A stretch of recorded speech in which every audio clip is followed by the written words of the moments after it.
11月4日、影時間。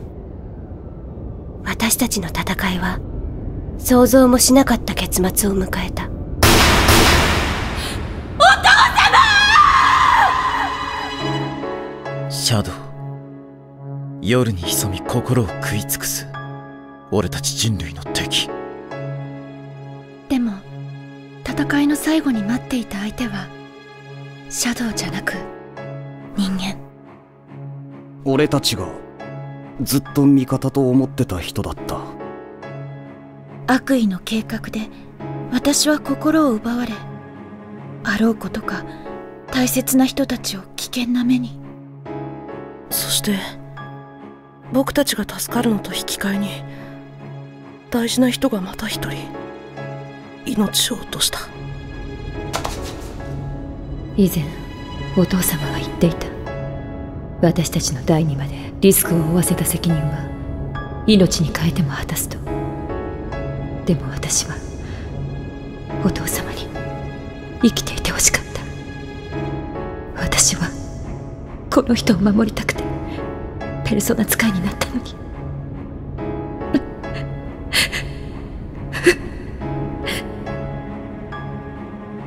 今はもう何が正しいのかさえわからない。でも、それでも私たちは探さなきゃいけないと思う。自分にしかできないことを今度こそ自分の意志で。ドラマ CD ペルソナ3ニュームーン。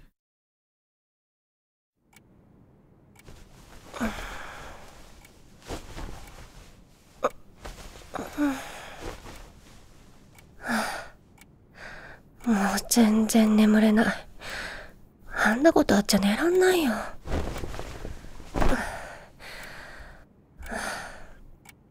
もう4時じゃん。体は疲れてんのに。って私のことより先輩か。大丈夫かな。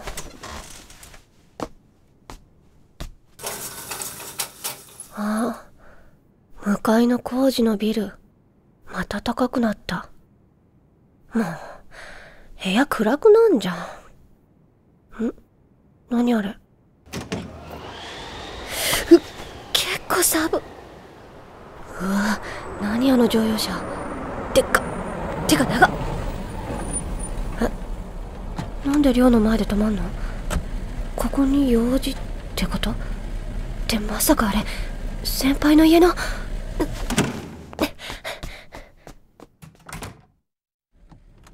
来たか。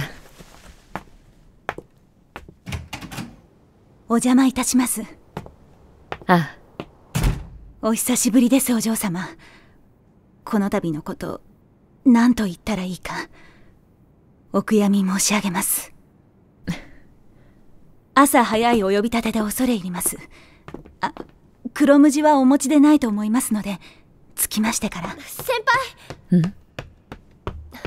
先輩。はじめまして。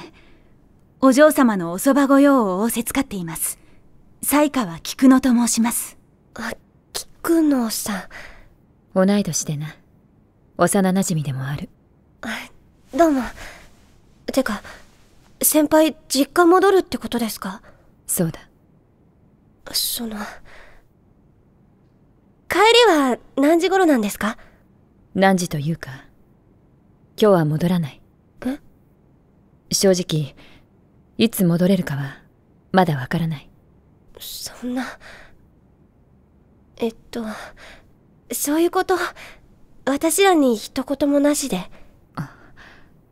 そうだったな。何も言わないで、そんで戻ってこないかもなんて、こんな夜逃げみたいな。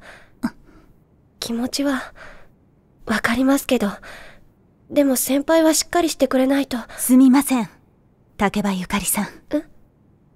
お父君を亡くされたばかりで、気落ちしておいでなのです。ご配慮ください。まったく、朝から言い争いか？桐城先輩。明彦、山岸も。時期ロードワークの時間だからな。それより今のは竹場が悪いだろう。なぜ素直に心配だと言えない？いや、別に。そちらも多めに見てくれ。正直、みんな余裕はないんだ。ご当主の犠牲、俺たちにとっても大きな敗北だ。敗北とは、心の状態を言うのです。皆さんを見ていると、確かにそのようですね。何？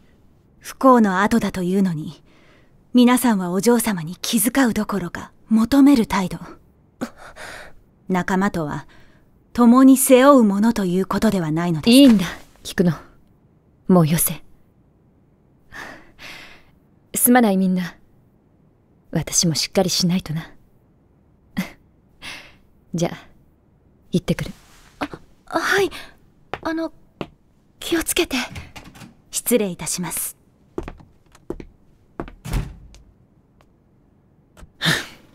悔しいが、向こうが正しいな。私、これじゃダメですよね。どうした？すいません。作戦室の鍵借ります。うん。おい！後で戻しておきますから。俺も頭を冷やしに出るか。分かってあげたいけどさ。でも、桐城先輩こんな時まで冷静なんて。そんなの私、分かんないよ。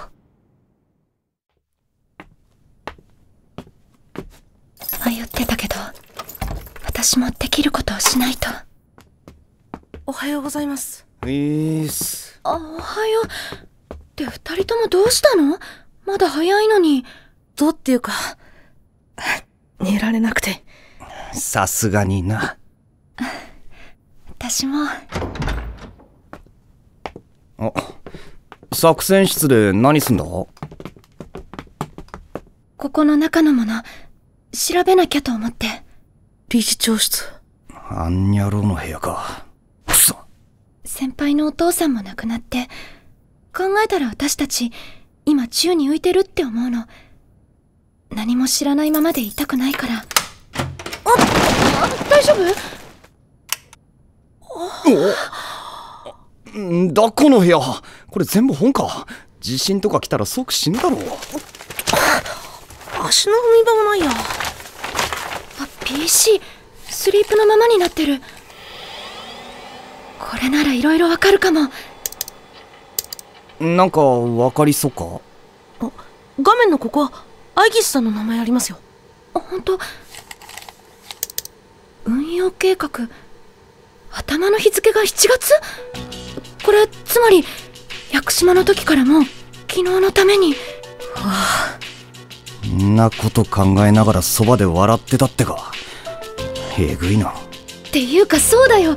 アイギスの扱いって今後どうなっちゃうんだろう。さあな。ただそういう心配の前にアイギス結構へこんでたよな。あんな落ち込んでる感じのアイギスさんって初めて見ましたよね。ラボに向かう？一緒に帰らないのか？はい。このまま寮には戻れません。私、守るべき皆さんに銃を向けたわけですから。それはだって機械で意志を奪われたとはいえ、本当に紙一重で皆さんの命を。私、こんな自分を承認できません。こんなことのために私。自分の役割が実は仲間を襲うこと。きっとアイギス自身も昨日初めて知ったのね。ひどすぎるぜ。あの後ラボからは？何も。電話も不在で。だけどなんとかアイギスの力になってあげなきゃ。撃つの早っ。っていうかまだ5時前なのにほとんど全員起きちゃいましたね。あとはそういえばリーダー調子悪そうだったけど大丈夫かな？無理ねえよ。一人くらい体調崩すやつ出たってさ。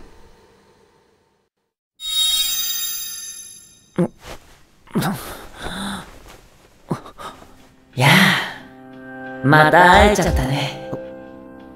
君は全部済んでお別れ言ったはずなのに、どうして僕ここにいられるのかな。自分でもよくわからないや。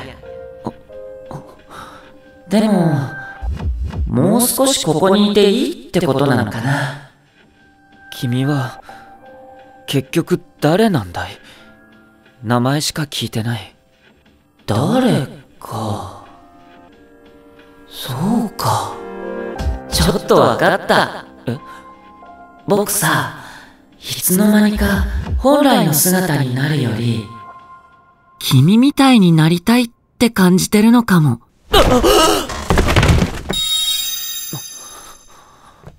消えた。今のって。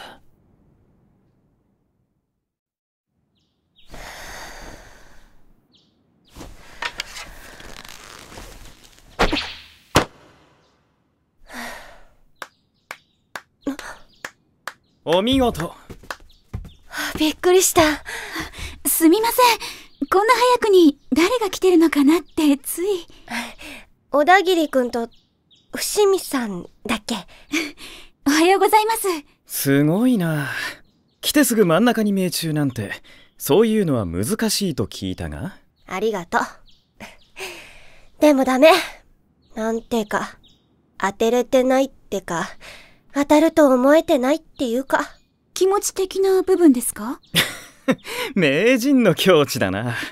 秘密特訓の成果というわけだ。今日はたまたまだよ。いろいろあって落ち着きたくて。てか二人こそ朝早くない？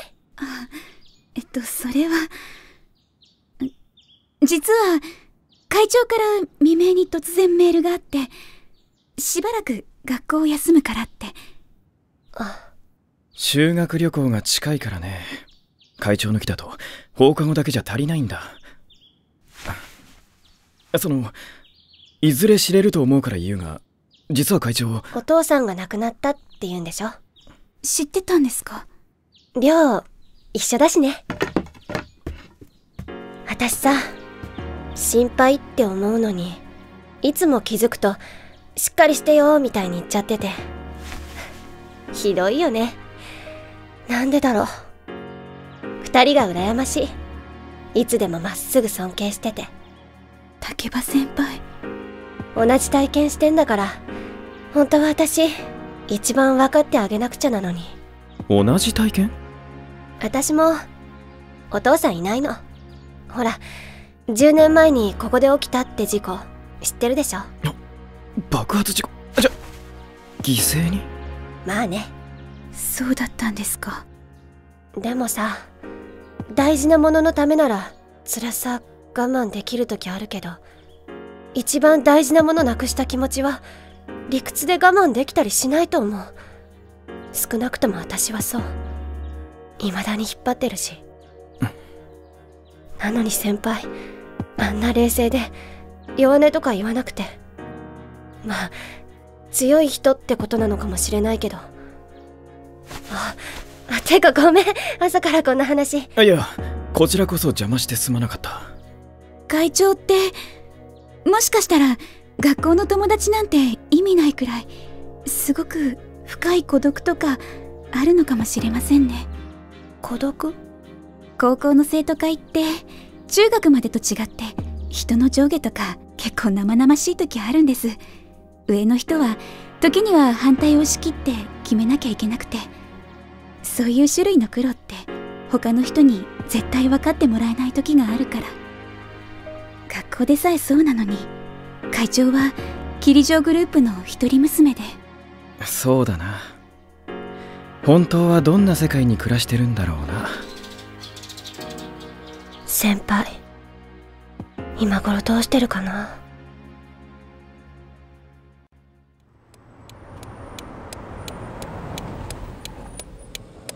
お屋敷前への指導に入りました。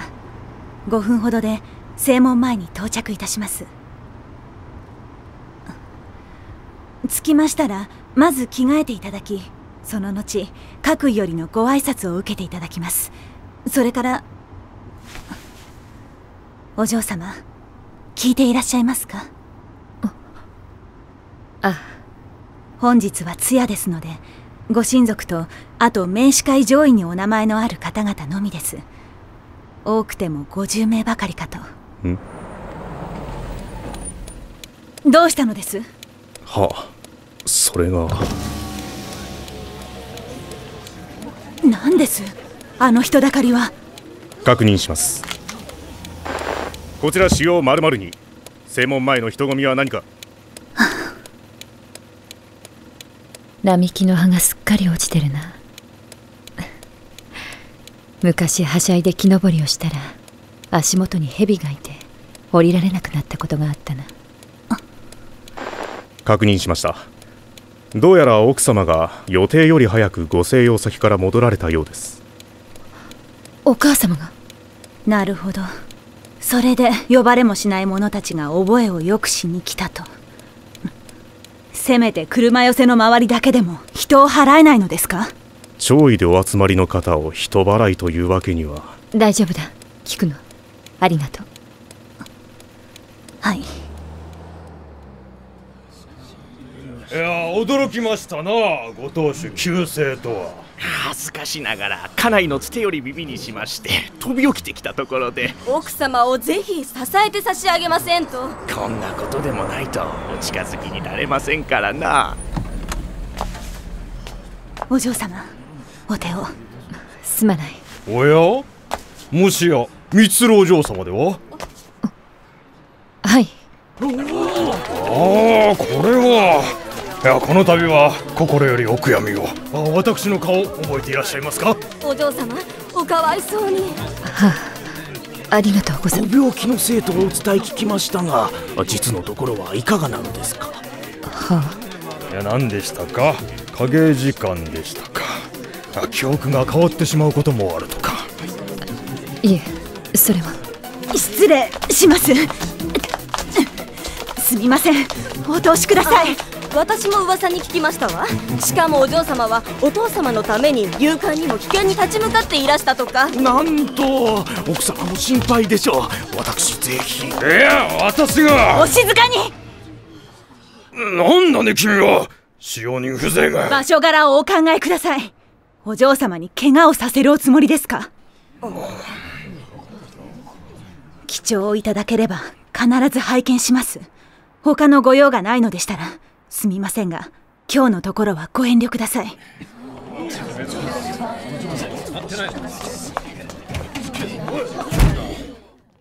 いろいろすまない、聞くの。お嬢様、水は引く木に流れると申します。お身内を蔑むようで心苦しいのですが、ここから先真のお味方はお母様だけと、そう心得ておかれるべきかと。そうだな、分かった。あ、カモミールは多めにして。その方が好みなの。奥様、やはり一旦お休みになった方が。ありがとう。でも大丈夫よ。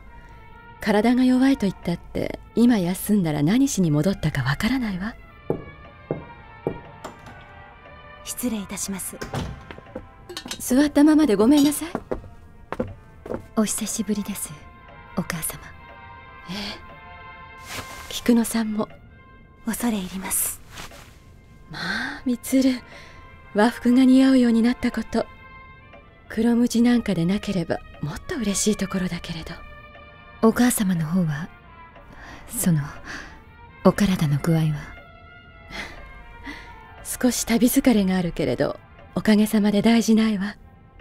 少なくとも今のあなたよりは。ちょうど紅茶を入れたの。ほら、座ってお上がりなさい。お母様は泣かないのですね。泣いたわよ。この体のせいでそばで見とってあげられなかったし、あの人の方もそういう穏やかな生き方ではなかったしね。でもね、取り乱してはいないわ。これまでに現れたすべての人の中で、私はあの人を一番愛した。そのことには少しの疑いもない。だから確かに悲しいけれど、後悔の涙はないわ。奥様、さすがお強いのですね。どうしてそんな風に心強くいられるのですか？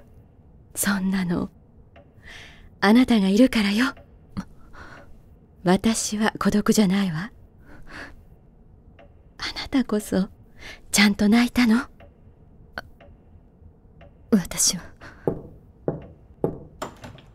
失礼いたします。花江奥様、それにお嬢様、この度のことを衷心よりお悔やみを。ありがとう。ご挨拶が遅れました。私ご逝去を受けまして緊急の取締役会にて代表に選ばれました高寺一郎と申します。社長代理さんね。いろいろご苦労かけるわね。とんでもございません。ところで早速で申し訳ないのですが、本日夜ご遺言の開封を行いたいと存じます。遺言？今日だなんて随分と急ぐのね。恐れ入ります。ですがご親族の胸にはどうしても先代様の件が、あまり時間を置きますと周囲にあらぬ憶測が広がる心配もあるかと。そう、分かったわ。あの人も当時苦労したものね。ありがとうございます。奥様。やだ、もう時間？慌ただしくてごめんなさい。挨拶回りに出ないと。はい、お気をつけて。では吉名に高寺さん。いってらっしゃいませ。何でしょう？先代の件というのはおじい様からお父様への。はい、ご相続の件です。何かあったのですか？奥様からは何も。実は先代の光悦様はご遺言状を残していらっしゃらなかったのです。株式を高い割合でお持ちだった上、例のシャドウ実験、とても法定配分というわけには。グループは危機に立たされ、裏側のコネクションを頼らざるを得なくなりました。竹春氏はご自分の代から濁りを清めるおつもりだったようですが、結果的に先代様にも増して抱えることに。正しからざる席でも頭を下げ、さまざまな取引をなさいました。お父様が汚職に手を染めていたと。ただそうした場で相手を沈黙させるお手並みは大変見事でした。落ち筋なのかもしれません。高寺さん、誤解なさらないでください。お嬢様が心を痛める必要はないのです。あれは正しい判断でした。お父君は大人でいらした。守るべきものを心に決めていらしたのです。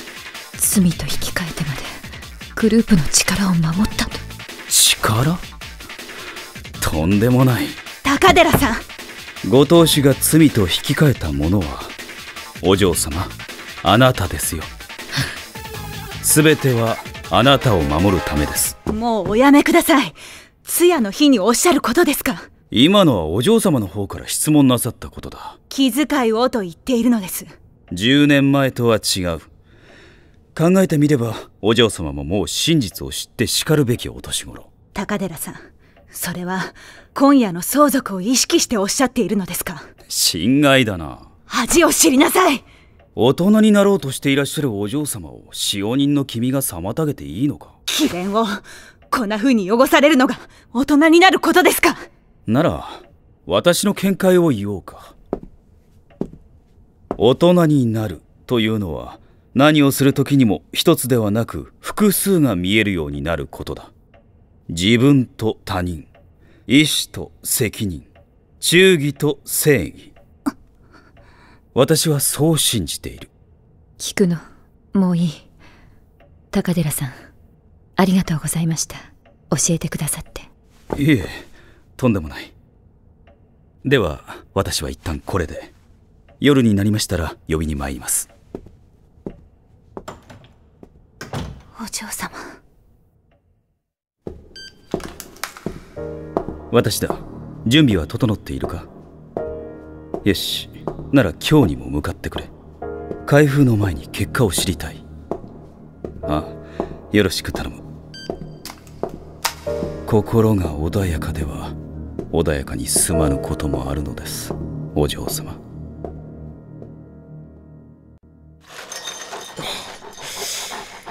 このくらいかな。もうちょっとかな。お、次でなくなるな。メモにドッグフードって書いとかないと。霧状グループ総帥急性のニュースをお送りしています。多くの業種で国内シェア1位を占め、時価総額が世界でも上位に入る総合商社大手の霧状は正午に会見を開き、取締役社長霧状竹春氏が急性したと発表しました。会見では病気の悪化によるとのことですが、病気だって。コロ、影時間のせいかな。それともわざと伏せてるのかな。みつるさん大丈夫かな。世間が本当のこと分かってくれないのって正直だいぶ辛いもんな。あれ、コロマル、たった今いたのに。コロマル、ご飯だぞ。コロマル、おい。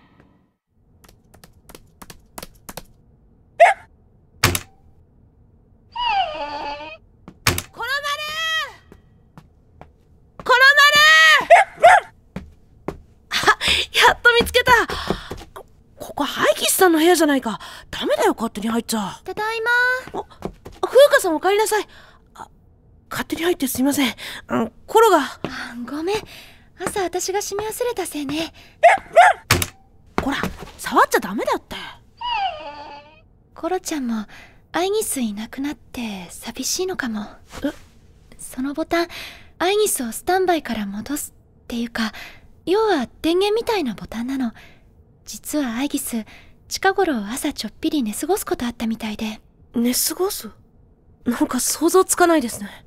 思考が人間に近づいたせいで眠りもって前にラボの人言ってたけど、そういう時朝コロちゃんがボタンを押しに来てくれてたみたい。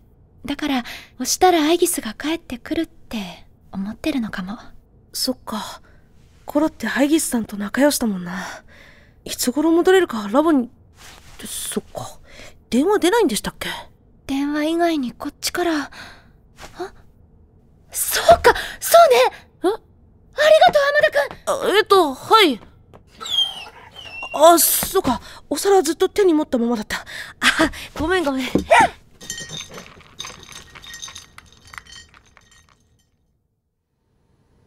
そうだよ。もし理事長がこの部屋からアイギスの全部を管理してたなら、ラボのアイギスと話す方法くらい何か。運用表でラボと取引した日付、最終更新がそれと同じログ。これかな。これ打つんじゃなくて声？ボイスチャットみたいな感じ？ほんとだ、インカムある。アイギス聞こえる？これはアイギス？私よ、山岸風花。聞こえる？風花さん、どうして風花さんがこの回線を？よかった。私今理事長のマシンからアクセスしてるの。なんとか繋がったっていうか。でもよかった。アイギス？なぜここまでして私に？私は皆さんを危険に。何言ってるの？アイギスはアイギスよ。心配だもの。風花さん、今どうしてるの？凍結状態というか、意識だけ今オンになりましたが、これはイレギュラーで手動力は落ちた状態です。どうすれば帰れる？理事長が持ってた心を奪う装置みたいなのが外せれば。いいえ、あれは元からなんです。私は兵器、つまりは道具、手動の命令を強制する装置があるのは当然なんです。そうなの？私、考えてみたら異常があるわけじゃ。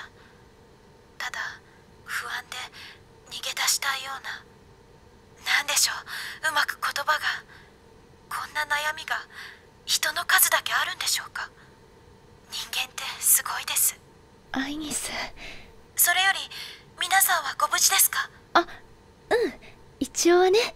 みんなまだ元気ないけど。他には何事もありませんか？どういう意味？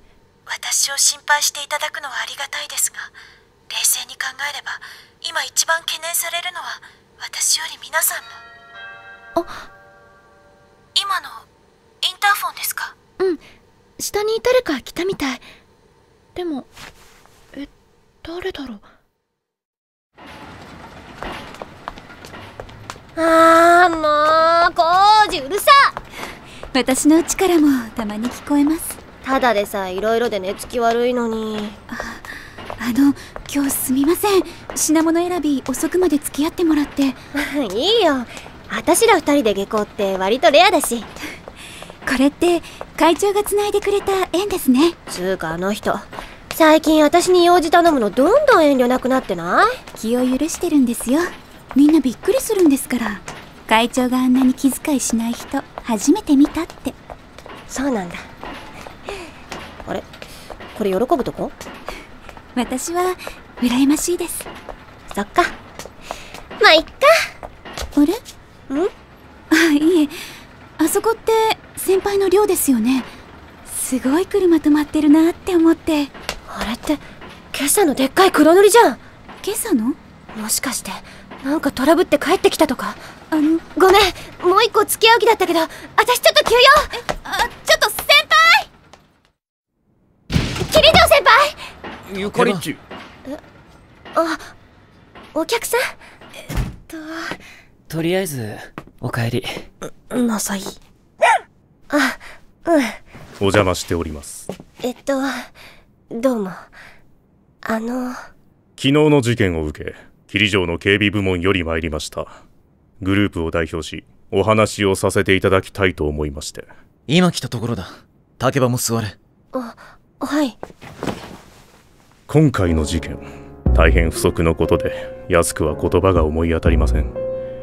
ですが皆さんには普通の学生生活に戻っていただくべきと思っています。普通に戻るって？もう戦うなということですか？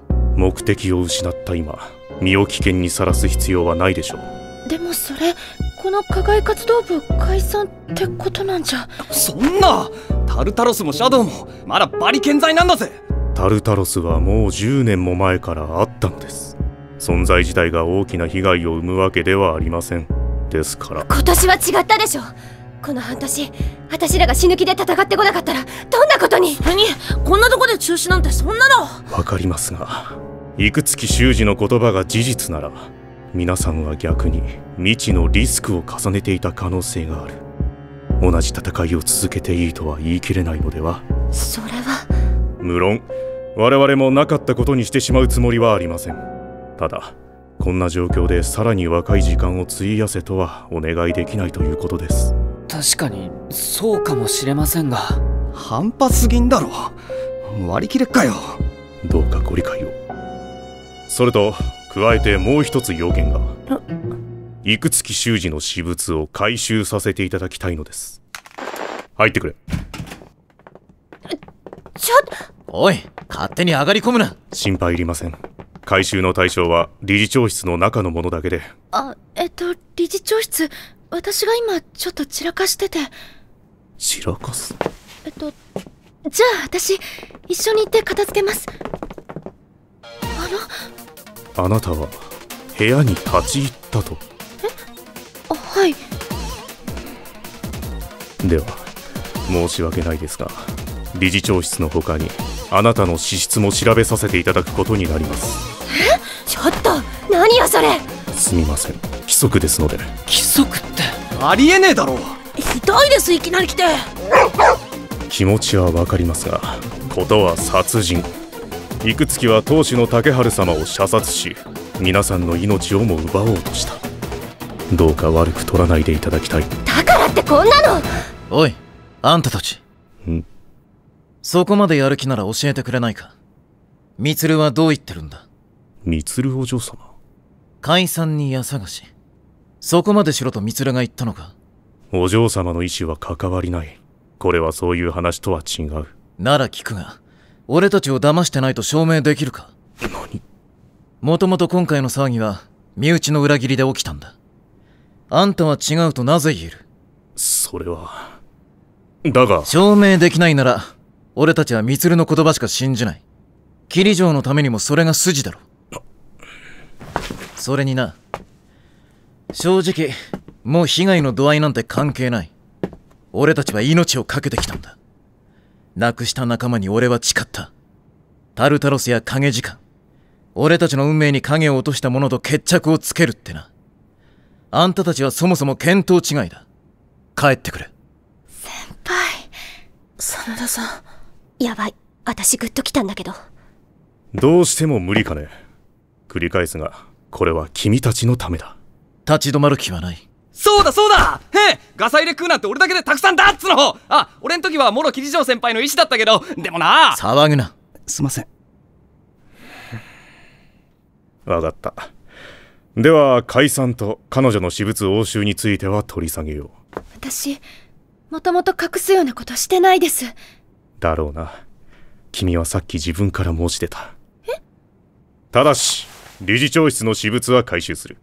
君らが持っていても価値はないはずだ。いいだろう。なら案内していただけるかな。じゃあこちらです。どうした？ごめん。立ちくらみかな。大丈夫？俺が代わろう。いや、このくらい別に。無理が顔に出てるぞ。部屋に戻って休め。すみません。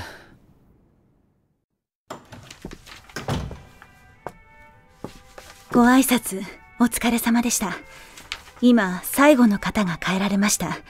そうか、ありがとう。お嬢様がここでそうやって本を読まれてるの久しぶりに見ます。そういえば私がお嬢様と知り合ったきっかけも本でしたね。そうだったな。入院していた私の部屋にある日、髪を見たこともないくるくるのサイドアップにした女の子がやってきて、世間にふてくされて無視を決め込んでいた私にいきなり「喋らないのは言葉を知らないせいか、なら本を読め」って。そんな無茶苦茶を言ったか？言いましたとも。以来2日おきに私の部屋へ来て、これも面白いぞって。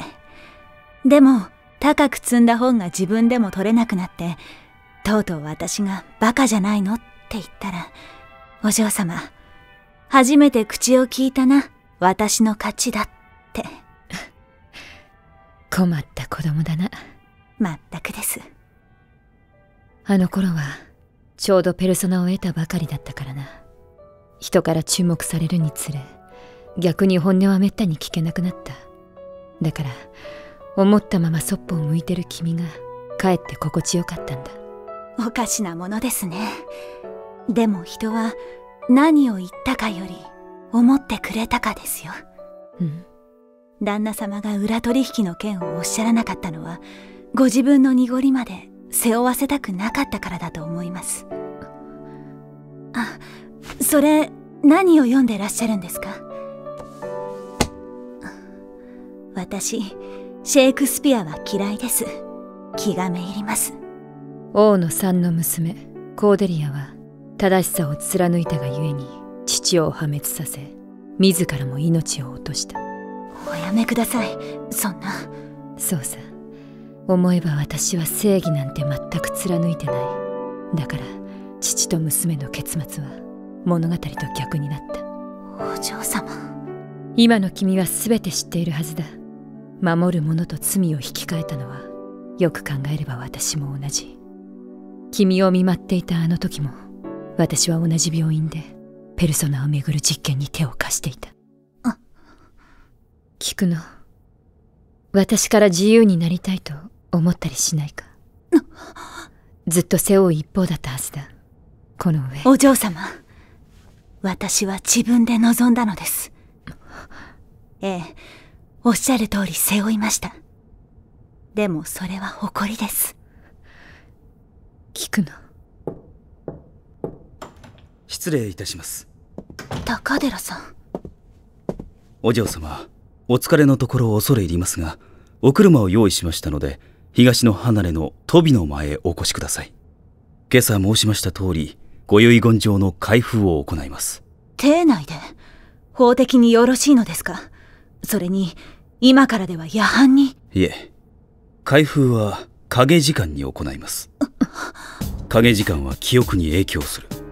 皆様事情をご存知ですので、それによる細工がなかったという確証が必要です。となればもはや司法の場でというわけにもいかない。皆様ご同意の上です。それに私を含め適性のない者は例によってこの指輪を身につけますので心配はございません。つけている間は影時間を体感でき、外してもその記憶は定着する。その指輪は確か体に負担が。お母様は？一晩なら何も心配ありません。証人がおそばにいるじゃありませんか。そちらの犀川さんは屋敷に上がって6年ずっとつけたままだとか。そうなのか。よくご存知で。私が戻る日だけつけていたんだとばかり。離れても同じ時を過ごしていませんと仕事に障りが。なぜ言ってくれなかった？体はいいのか？私もともと被験者だったのでこういうの平気なんです。それにお嬢様のご身分を思えばいつ陥れようとする者が現れないとも限りません。敵を測るにはまず味方と言いますし。それは私に向けた言葉かな。あら、敵でいらしたんですか？やめよう、言葉遊びだ。そういえばお嬢様、お出かけの前に一つ提案いたしたいことが。提案？理事長の部屋のもの全部持っていかれちゃいましたね。まあ当然だろうな。正直もう何が何だか。新聞やニュースはもう盛んに騒いでますね。霧状グループ総帥急性病死ってことになってましたけど。ああ、いつも事実とは違う。もうこんな時間か。霧状先輩さすがにいないっすね。先輩が何日も空けるって初めてかもしれないですね。一人娘だからな。葬儀から後継問題まで全てで矢面に立たされる。向こう1週間くらいは強行軍だな。なんかそれきつそう。大丈夫かな。俺らこれからどうしたらいいんすかね。つか千鳥とかどうなるんすか。どうもこうも一切通達なしだ。それどころじゃないんだろ。本音はおそらくグループの内部でもどうしたらいいかわからないんだ。病院やラボの方からも話ないですよね。アイギス大丈夫だといいな。だよ、どんなこと言ってくんのかと思えば放置かよ。いいのか大人がそんなんで。ミツルが宗家に行ってるからな。その影響もあるかもしれない。放置というより放置で済んでると。けどこれからどうします？影時間を消すどころか手がかりもゼロ。それらしい敵ももういないし。滅びって何のことだったんだろう。もし僕らが昨日あのまま生贄になってたら何が起きたんでしょうか。わからないことだらけね。でもまあ悩んでても始まんないっしょ。状況とか今はわかんねえんだし。そうだな。ただ一つ確かなことがある。タルタロスはまだあって、あそこにはまだシャドウがいるんだ。何が起きてもいいように力は鍛えておく必要がある。あ、そうだ、ゆかりちゃん。理事長の私物のハードに映像が残ってて、ほとんど消されかかってたけど、なんとか復元してみたの。きっとゆかりちゃんの大切なものだと思う。そう、ありがとう。後で見てみるね。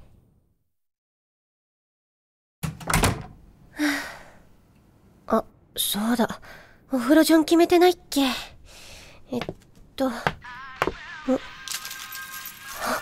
桐城先輩。もしもし、先輩ですか？遅くにすまない。大丈夫でした？めちゃくちゃ忙しかったんじゃないですか。想像ですけど。まあな。でも心配しなくていい。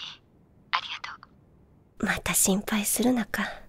そっちはどうだ？先輩よりは大丈夫ですよ、みんな。ああ、でも夕方頃そっちの警備部だかの人が来ましたけど。そうなのか。いろいろ箱詰めしてニュースの強制捜査みたいに持っていきましたよ。てかうちらを解散させるとか言い出して、そっちの方が回りましたけど。いや、もち NG 返しましたけどね。真田先輩ががっつりいなしてくれて。なんかね、今日真田先輩輝いてますよ。よく仕切ってくれてるし。竹場。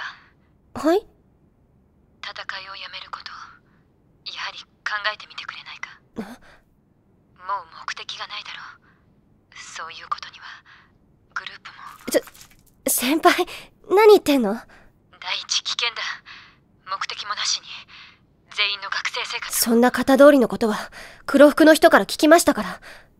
まさか先輩が解散って言い出したの？いや、だが同意した。同意？言わされたの間違いなんじゃなくて、そんなこと。先輩はそれでいいの？私がいいとかそういう話じゃ。そういう話でしょ。どうして？お父さん死んだんですよ。きついこと言わないって思ってたけど、やっぱ私聞かないわけいかない。先輩おかしいよ。犠牲になったの先輩のお父さんでしょ。なんで先輩平気で私だけキレてんの？平気なんかじゃ。先輩朝から全然冷静だし、気使うな、心配するなって。何よそれ。私は悲しかったよ。お父さん死んだ時死ぬほど悲しかったよ。でも私の時は気持ち言える人いなくて、だからずっと引きずっちゃって。そうなってほしくないの、先輩には。ごめんなさい。なんかこれ私が慰められる流れ入りそう。私いろいろ分かってあげられるって思ったのに全然で。だから自分でもわからない。言葉が出てこないんだ。もちろん悲しいさ。悲しい。気を抜いたら息ができなくなりそうだ。でもこんな時どう言えばいい？浮かんでこないんだ。何を言えばいい？何をって。嘘、もう腹ペコ。あ、そっか。今日帰りお店検索しまくったから。どうした？すいません、携帯の電池がやっぱすっごい点滅してる。そういうことなら今線つなぐんでちょい待っててください。いや、いい。そこまでは。うっそー。通話ってどんくらいで復活すんだろう。けど時間空いたらかけ直す空気でもないか。はあ、なんで普通に行かないんだろう。そうだ、風花にディスクもらったんだった。これ DVD？ ブルーなんとかノートで見れるよね。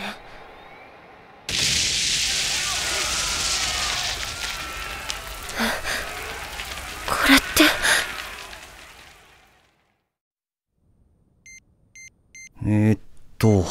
桐城先輩に教わった直通のはあった。た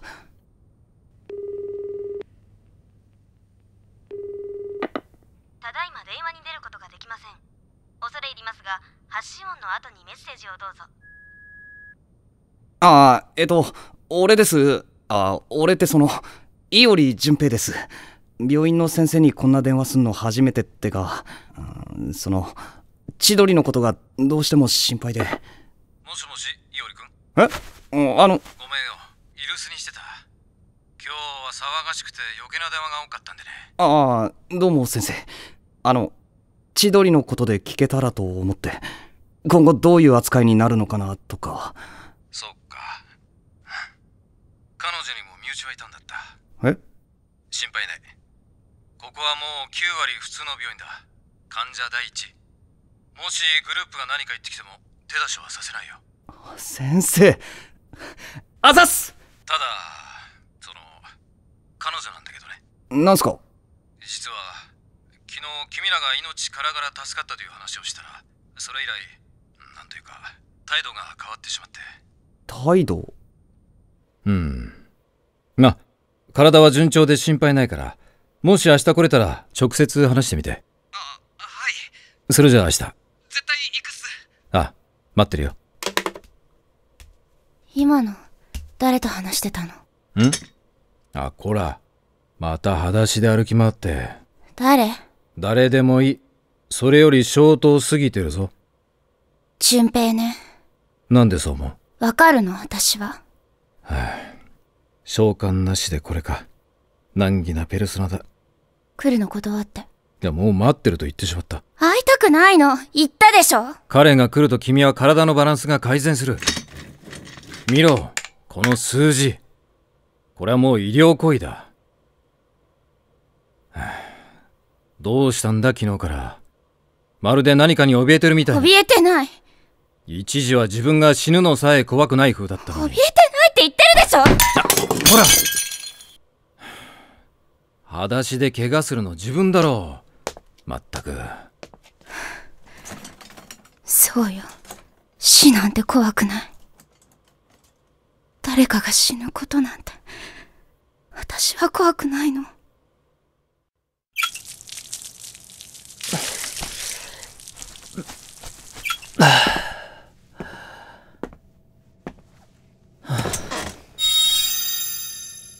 やあ。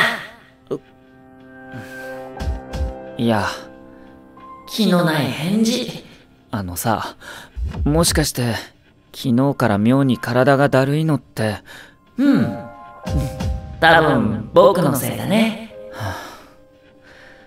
前は掛け時間の時しか会わなかったのに。僕はね、変わったんだ。2つの意味で変わった。一つは僕の中の欠けていた部分が取り戻されたこと。これは定め。遅かれ早かれ多分こうなった。でももう一つの変化は僕にとって予想外のものだ。僕は役割をただ行うだけの存在だったのに、僕にも望みができた。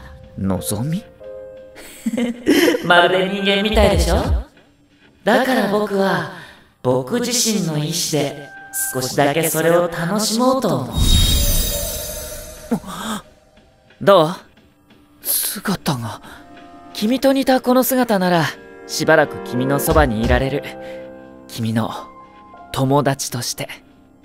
おっと、まだ完全に実体を得るまではいかないか。でももうすぐ会えるよ。待ってて。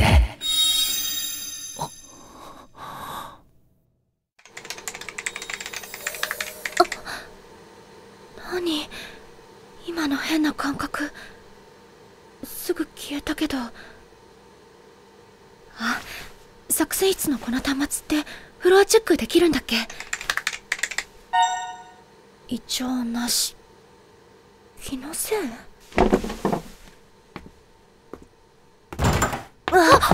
ゆかりちゃん。風がいたの。やだもん。ちょっと屋上出て風に当たろうと思って。泣いてたの？そりゃ、風花がさ、あんな映像見っけてくれちゃったらさ。お父さん、やっぱり悪人なんかじゃなかった。命がけで事故を止めようってしてくれてた。最後まで私の知ってるお父さんだった。信じててよかった。ゆかりちゃんごめんまた顔洗わなきゃ。風花はなんでここに？今日会ったことアイギスと話せたらと思って試してたの。昼間理事長のパソコンで話せたんだけど持っていかれちゃったから。そうなんだ。ねえ、さっき変な感じしなかった？うまく言えないんだけど、シャドウみたいな、ペルソナみたいな。それ多分私。なんか私ペルソナがちょっと感じ変わったみたい。まだ体が熱いっていうか。大丈夫なの？ほら、風花もあったじゃん。あと真田先輩や天田くんもあれと同じだと思う。10年越しのモヤモヤ取れて新しい私誕生って感じ。ペルソナは心の力って多分本当だね。ゆかりちゃん。真田先輩も言ってたけど、やっぱ戦い投げ出せない。いつも通りのこと続けよう。先輩、いつ帰ってきてもいいように。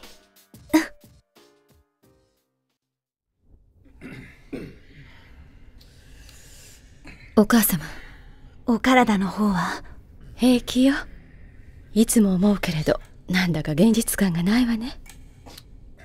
間もなく0時です。明かりが。ご心配なく専用のものに切り替わりますので。影時間いつ味わっても慣れない。あなたは毎晩嫌でもこれを見て過ごしているのね。ではこれよりご親族の皆様にお立ち会いいただきまして、故桐城竹春氏ご遺言の開封を執り行いたいと思います。遺言状主文。私の死後遺産の配分をめぐる問題の起こらぬように、これを以下のように消しておくものとする。一つ、目録10項に示す住所の不動産すべてと、10項の位置に建てられた宗家邸宅の建物のすべてを妻花江に遺贈する。一つ、目録22項に謄本を記す会社桐城の私が保有する株式はこれらを。どうしたのかね。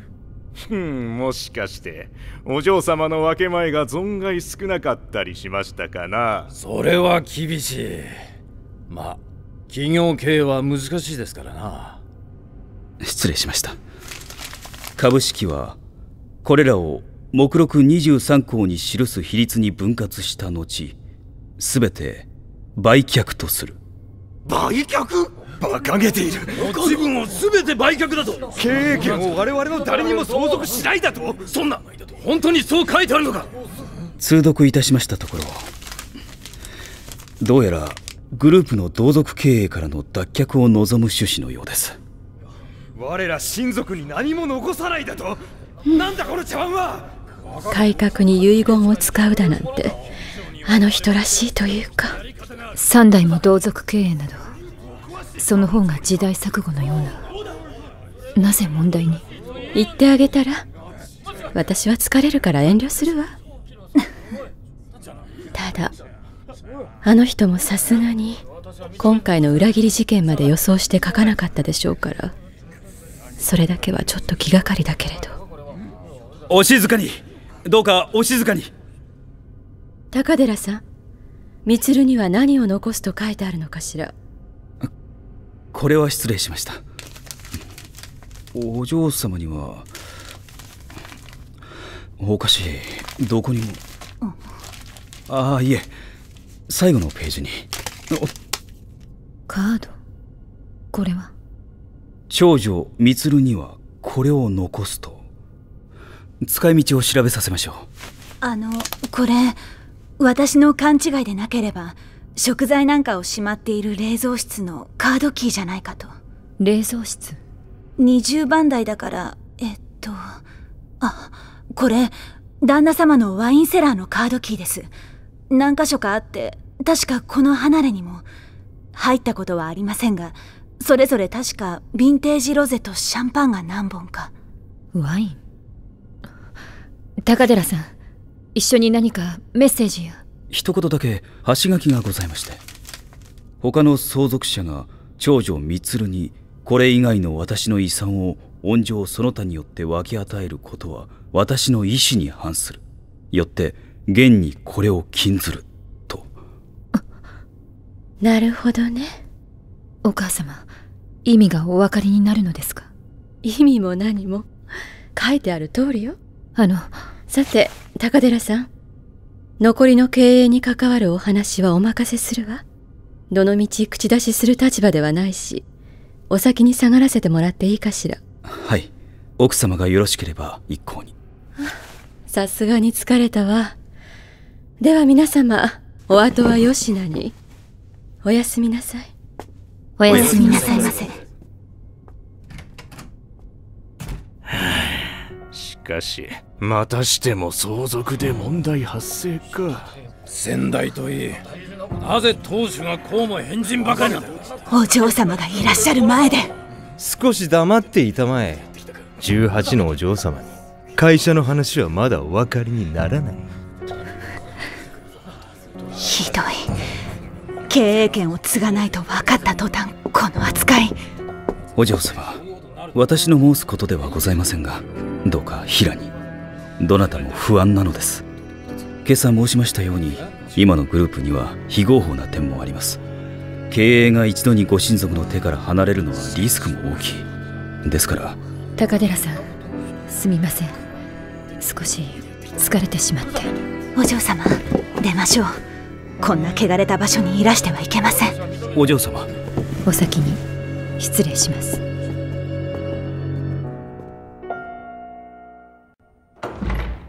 お嬢様、もう0時半です。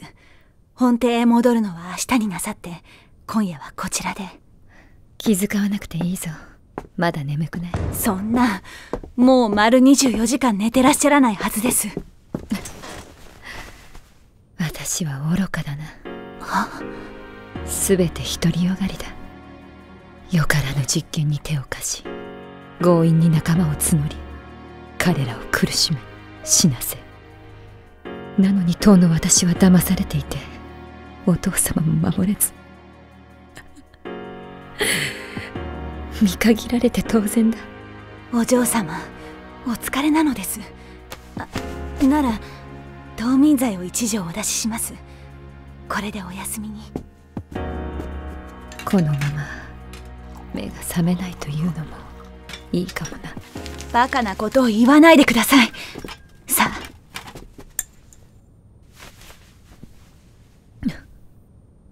今お着替えを持ってまいります。お待ちを。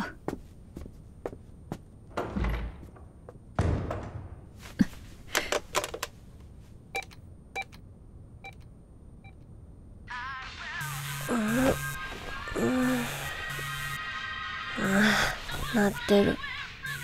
超鳴ってる。今何時よ。しかも誰この番号。もしもし、先輩？先輩でしょ？どうかしました？さっきは電話が途中で切れたなと思って。ごめんなさい。私かけ直せばよかったですね。いや、いいんだ。話せただけでよかった。なんだろう、私は本当は君に何を言いたかったんだろうな。先輩？君はどうか元気でいてほしい。それだけだ。じゃあな、ゆかり。勝手に切った。何のわけ？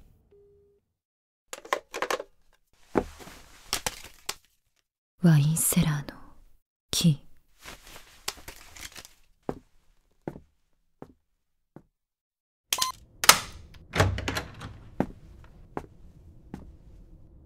お父様。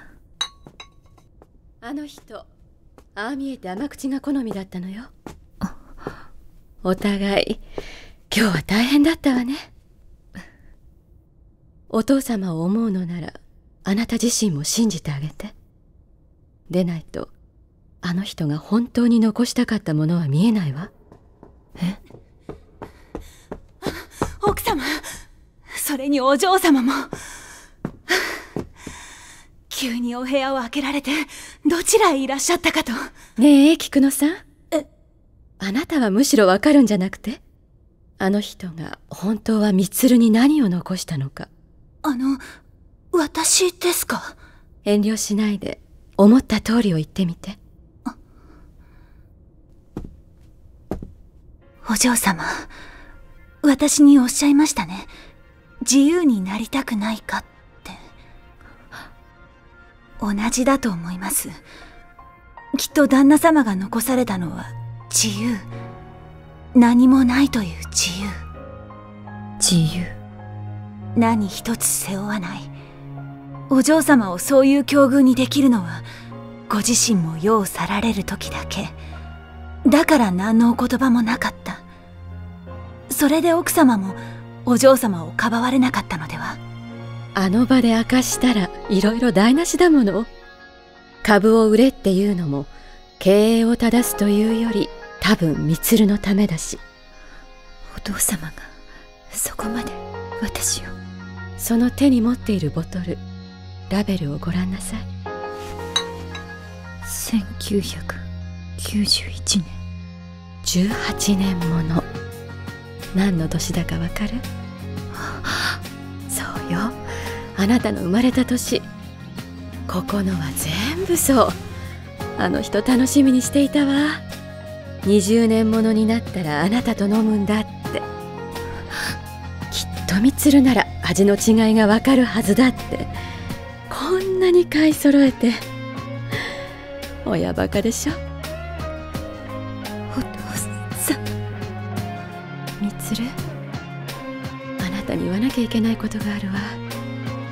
昼間はあなたの顔を見られたのが嬉しくて、つい言いそびれてしまったから。おかえりなさい、みつる。今日までよく頑張ってきたわね。お母様。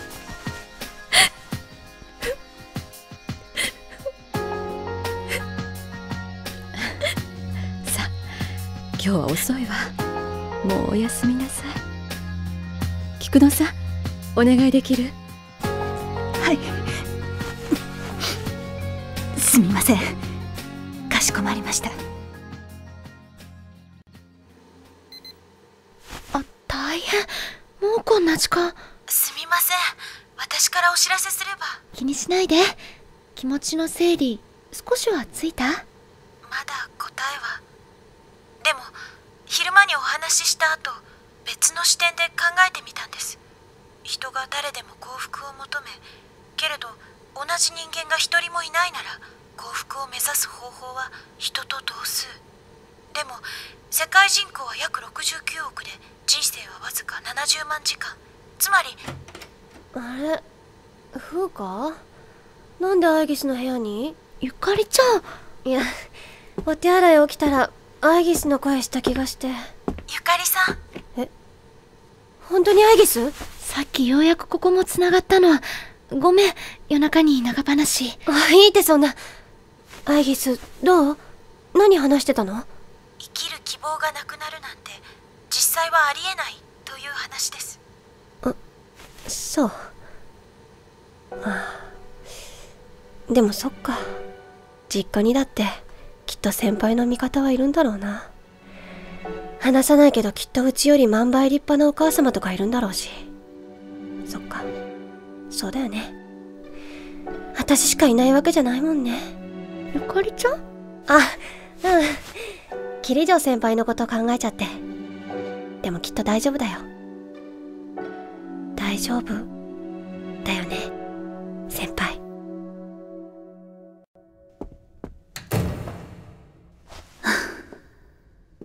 ご苦労だったね。お嬢様の様子は？たった今お休みに。例の薬はどうした？30分ほど前にお飲みになりました。お手の物だな。まったくすごいよ君は。今日一日見ていて感心した。さすが6年付き添った身だな。実に自然な演技だった。夕方に連絡が入った。説得は不調。お嬢様ご自身による懐柔も不意になった。まあ分かっていたことだが。そうですか。状況は第2段階に移った。全ては明日。もう今日か。予定通り決行される。お嬢様の件引き続き頼む。どうした？今さら心が痛むか？いえ、私から協力したいと言ったことです。結構。私は君のそういうところを買ってるんだ。心で従う者は裏切らないだけだが、利害で従う者は間違えない。明日の今頃には全てが片付いているだろう。それまでしっかり守って差し上げてくれ。お嬢様、私最初に申し上げましたよ。真の味方はお母様だけだと。